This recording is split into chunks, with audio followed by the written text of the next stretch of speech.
I started my academic career, I'm a scientist in applied mathematics, where I studied epidemiology. Applied mathematics. I studied epidemiology, viral kinetics, dynamics. It was mathematical modeling. So I wanted to use that applied mathematics. I applied it to HIV.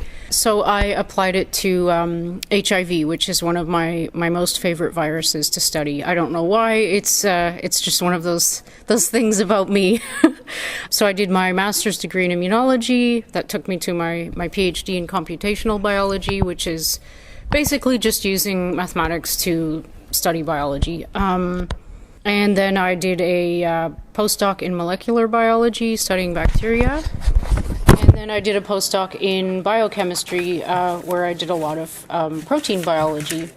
And that led me to where I am now, which is basically I'm a writer, I suppose. I've been doing a lot of reading of scientific journals. A lot of people aren't equipped to read or understand, a lot of the jargon going on in science journals. So I do it for them, and I compile them into Substack articles where anybody can understand. That is more easy to read for a normal. Yeah, not just read, but understand. And also the deeper meaning behind it all, which is like a lot of this is just another technique to alienate people from the simplicity. Can I make an analogy there? Mm-hmm. Have you ever read 1984? I saw the movie. I should have read the book. Well, have you read anything about the book? Yeah. So do you remember I don't know in English, but I think in Swedish they call it something like duck speak? Yeah, duck speak, that's the word. So in 1984, they deliberately, the party, so to speak, the ruling party with capital P, they, in order to dumbify the people, and in order to make it more hard for the ordinary man or woman to be able to understand what is happening, they change words, they change the meaning of words, and they also dumbify the language and the terminology and etc. Do you see the analogy here? Of course. Am I correct? Am I correct when I'm making this Yeah, they've changed the definition of vaccine like 3 times in Merriam-Webster dictionary. I mean, it's because I don't know about all, because they're different companies. I mean, there's Pfizer, there's Moderna, and etc. And some of these companies, it's the COVID vaccine is actually not a vaccine. It's a DNA therapy, like injections, right? Well, it's like gene therapy, but the reason why it's not a vaccine by my definition for fundamental reasons. There was no traditional. It's not a conventional vaccine. First of all, it's nothing to do with convention. It's a brand new platform and it's a brand new technology, and it wasn't safety tested. Biologicals, vaccines, have to go through 5 to 15 years of safety testing to get to an arm. These things didn't do that. They just bypassed all safety protocols, which, for me, kind of negates the use of the word vaccine in this context as another, as another point. So, of course, the whole lexicon that has been changed, the choice of words is a psyop to create division. I mean, what do you think anti-vaxxer is all about? That's not a word. It's not even a word. But it's used so much now, and it's in a hateful way every single time. Yeah. And that's just to create. It's to make it easy for people to survive. It's to create, to reference for me, in my mind, I reference again to the book 1984. Do you remember the character Goldstein? Is a character who is like the I don't remember names. Okay, it's like he's the enemy of the state or something like that in the 1984 novel, and they have like sorry, please continue. Oh, I don't know what I was saying. It's just it's all a tactic. The whole thing has been a tactic to isolate people, to kind of take the alienate each other. To take the human out of humanity. That's what they're doing. It's very clear. If you want to weaken or defeat an enemy, you isolate them. It's very insidious, actually. Scientists all over the world now are using the word evil more than once during the day to describe what's being done here, because when you're investigating the severe adverse events in a pharmacovigilance database like I do, and you're reading the first-hand stories of somebody's experience with this shit, and the fact that they're being gaslit by their own doctor, and that their adverse event, took this much effort to even get into the VAERS database, for example. I mean, it's just ludicrous, the amount of suffering that's going on, and it's willful blindness, like Asim was saying. It's willful blindness of people that's propagating this. Each one of us has to take care of ourselves, and we have to take care of each other. We have to be able-bodied. We have to be equipped with the right information, and it's really hard to know exactly how to navigate the propaganda, because most of us aren't even familiar with this. I mean, I never thought I'd be facing this kind of crap during my lifetime. Yeah, because you think you live because one thinks that one lives in a democracy, for example. We did, or something. I mean, I guess we did but maybe we never did. That's the question that's on my mind now. It's like, if it was so simple for this switch to be flipped, everything must have been in place before. And by in place, I mean mentally, in the minds of the people. And then, of course, you have all the secret societies, and that. Whatever. I mean, sure, there are people coordinating this behind the.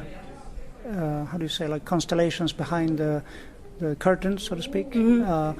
And so, as you said, perhaps we never lived. The Wizard of Oz. Yeah, kind of. So, as you said, perhaps we never lived in a democracy, or at least partially.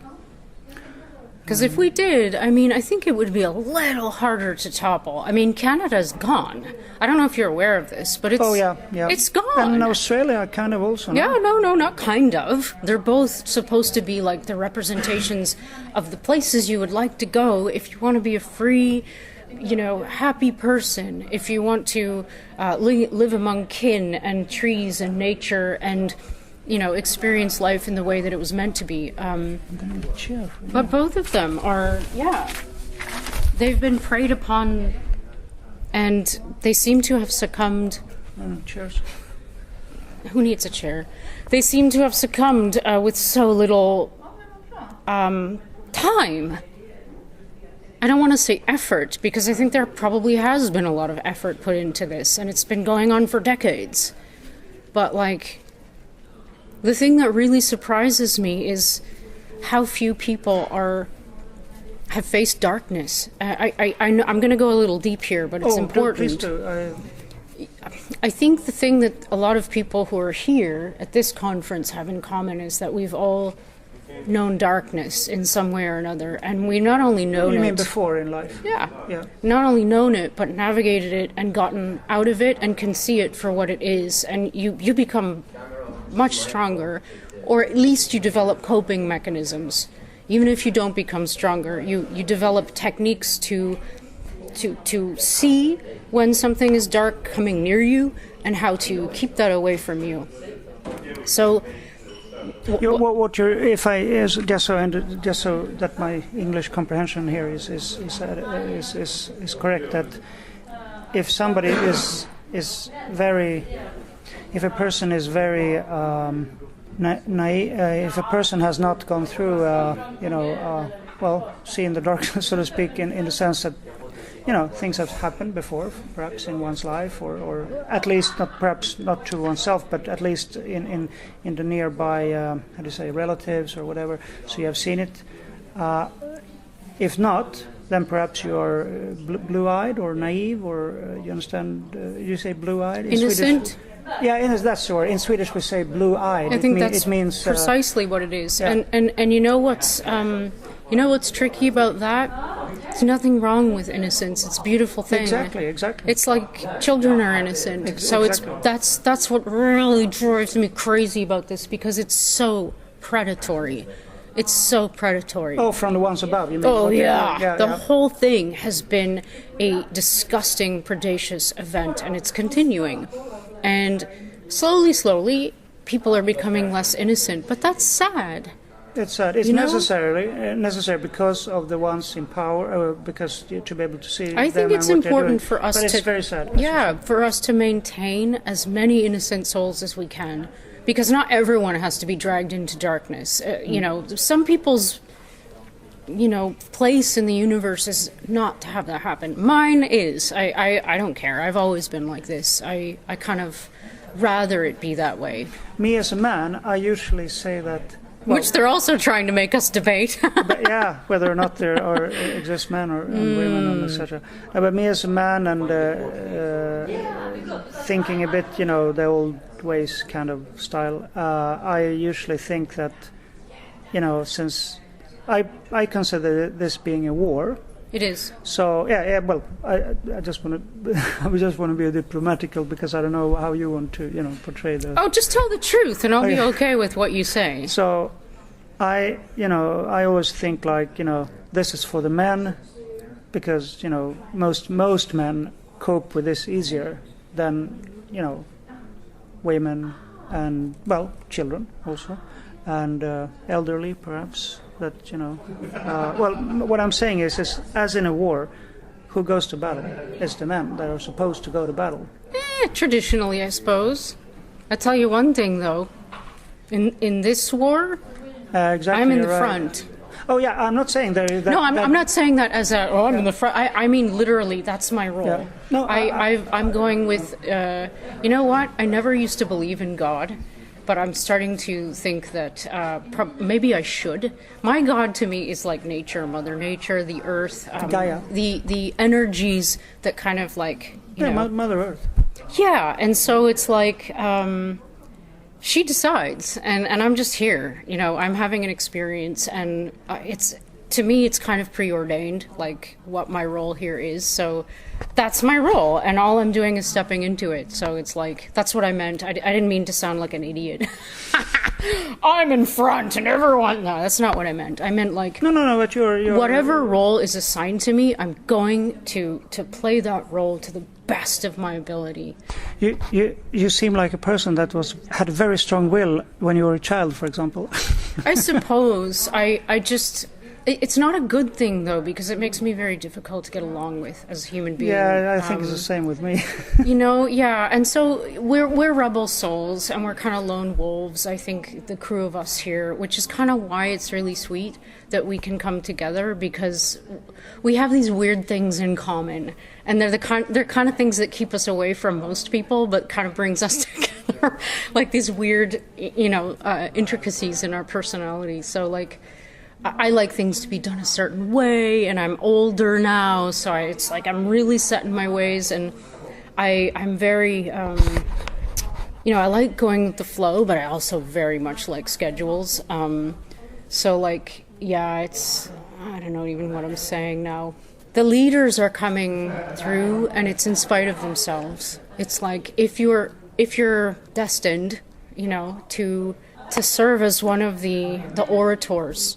Or the people, the speakers, or if you're assigned to record what the speaker is saying, or if you're assigned to be a mom, like the best mom you can be, if you're assigned to be a child whose destiny is to stay innocent, it's like whatever your kind of thing is, your role.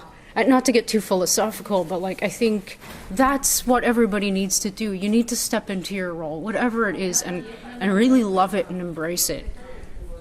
So yeah, that's what I'm doing. That's all. It's pretty easy. Being yourself. Being yourself. Keeping it real, as they say. Keeping it real.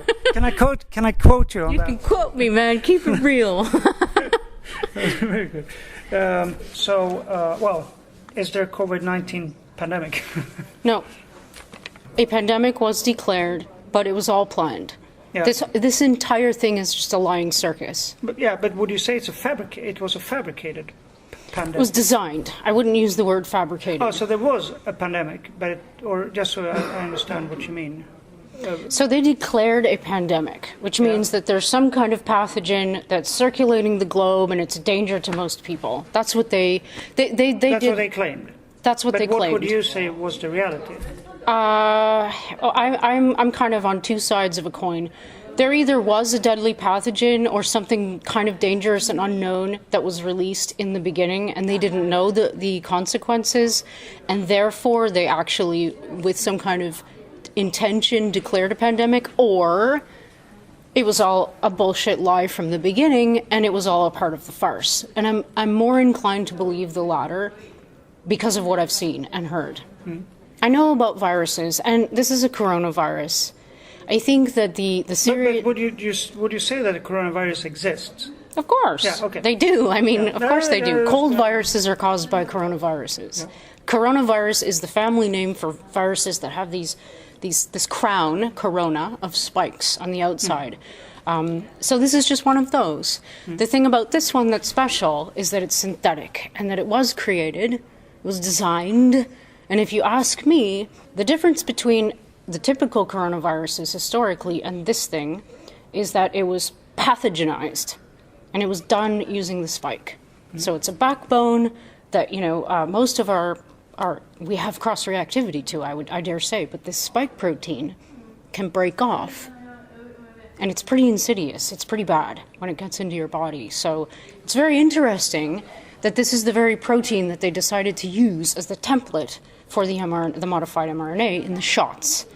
That part really kills me too, because it's like, you guys had to have known about the potential dangers associated with the specific peptides in this spike protein. I'm getting a bit technical now, but there's evidence, very strong evidence to show, not just say, but to show the public that these things were synthesized and that there was knowledge of the potential dangers.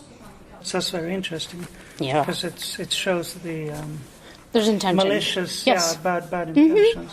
Good for court. So yeah, exactly, good for court. Let's hope there is a court in the future. I know, right? That's the question. That's the question. So is it right to mass vaccinate children? Nope. No. Stupidest idea I ever had. Talk to Geert van den Bosch. I've been talk to Geert van den Bosch. He's the leading expert on this. I've agreed with him from day one. You don't do that ever.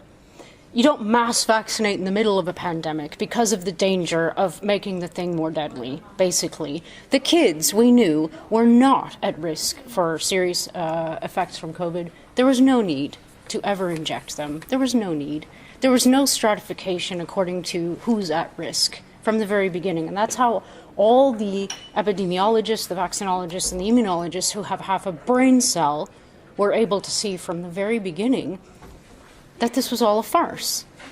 The advice, the things that the public was being told about what we need to do to stop the pandemic, it was all crap.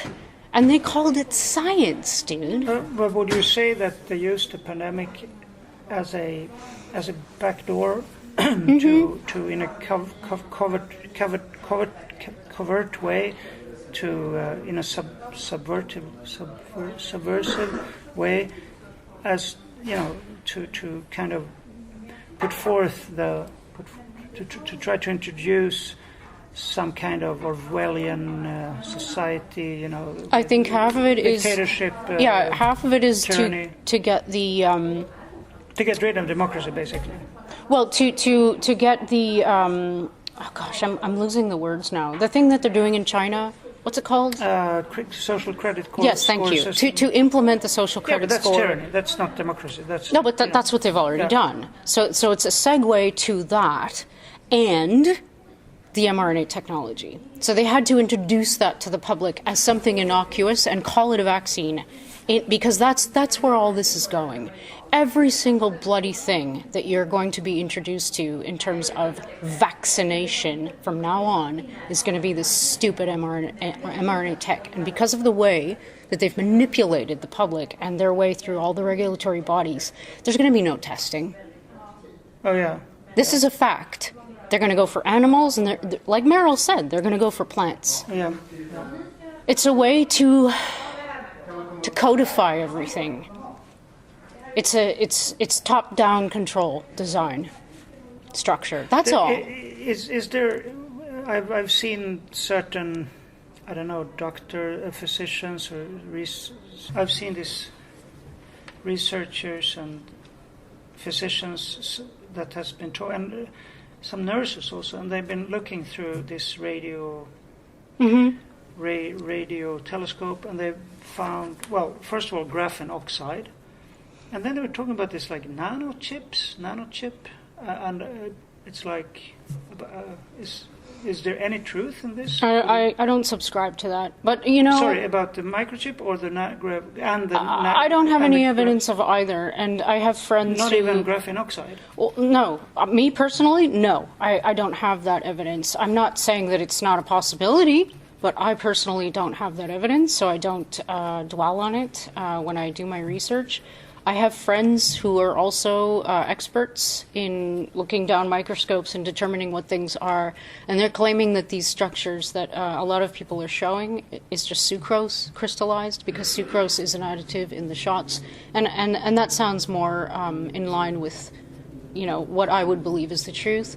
But I'm not studying that, like I said, so to me, it's another distraction. I think that we absolutely don't need any of these distractions. We have all the evidence and data that we need to put an end to this right now, and to make sure like not one more shot gets put into anyone else before we go back to the bench and to the courts. Yeah. Few people need to answer some really serious questions. Sorry. Yes, definitely. I agree with you on that.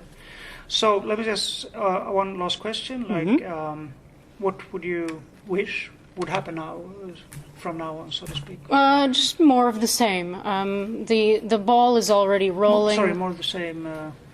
Well, what's happening now? People are starting to speak out. People are becoming less afraid. People are becoming more aware. Getting people to, like, the most important people to me are people like Asima Holtra, who's been on one side and now is on the other, who's gone through this entire process, because they're very relatable. And also Astrid Stickelberger, she has been working with the WHO, right? Yeah. And she's... But she's kind of been on the right side this whole time, from my point of view. I mean, okay. I've known her as someone who's speaking out against this for most of this time. So, but yeah, it's like these are very important people to listen to. I mean, Geert Vandenbosch as well. He was with the Bill and Melinda Gates Foundation before. Oh. Yeah, so he's a really interesting person to listen to on this, because he's got a lot of on the ground experience, and yeah. Robert Malone too. I mean, he knows the nitty-gritty of all the stuff going on within that we don't have any idea about. So even from an observer's point of view, these are the people that we need to be like putting an ear to the ground for. And yeah, so more of that, more listening, more sharing, more talking, less fear. You know, can I swear? I'm not gonna. Okay, so I'm not gonna write that you swear. Okay, so well, yeah, fuck fear. You know what I mean? It's like the whole thing. Fuck fear. Oh, fuck fear. It's just a psyop, and people need to acknowledge that it is that, and that everybody's got to kind of face their own fear on their own time, in their own way, and you have to not only face it, but you have to like walk past it.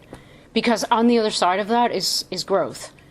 It's like the only way to grow. And if you just want to, you know, suffer and die, that's up to you. I mean, I'm not saying that life isn't suffering anyway, but there's also so much great stuff that can be happening in the interim. So it's like that can't happen in an environment of fear. So we need to we need to bring people into the real understanding and knowing that it's okay not to be afraid. You're going to be fine. You have a support system. We're here for you. And if you do want to be afraid, we're going to help you move past that type thing too. So